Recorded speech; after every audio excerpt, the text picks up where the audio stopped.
د الله رسول فرمایي د درو کسانو دعا الله قطعا نه ردوي. یو پلار چې کله اولاد ته بددعا وکړي، پلار چې اولاد ته بددعا وکړي قطعا الله رب العزت د دعا دا بددعا نه ردوي، بالکل الله یې قبلوي. ټیک ده به دا مازدیګر به نه وي، ماښام به نه وي، سهار به نه وي، میاشت بعد به هم نه وي، چې ځای یې راورسېدی د هغه پلار به بیا دعاوې ورته کوي چې یا الله ته معاف کړي، الله بیا نه معاف کوي.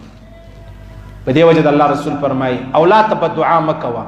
څه معلومه د هغه به د قبلېدو ټیم وي، بیا به ستا بددعا قبوله شي، بیا به پر دا زوی باندې تر ټولو زیات ته وژاړې.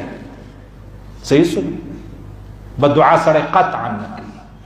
دا زموږ د معاشرې خبره سوله، ګر جهان ته بددعاوې وکړو، خو د الله فضل دی، احسان دی چې زموږ نه دعاوې قبلېږي، نه مې بددعاوې قبلېږي. که زموږ بددعاوې قبلېدلی، مور و پلار څونه بددعاوې خپل اولاد ته کوي، خاص کر عادي یو بچی به ژوندی نه وی پاته سوی، خو چونکې د الله فضل دی. او دویم پیغمبر علیه السلام فرمایي چې مسافر دعا وکړي الله یې خامخا قبلوي.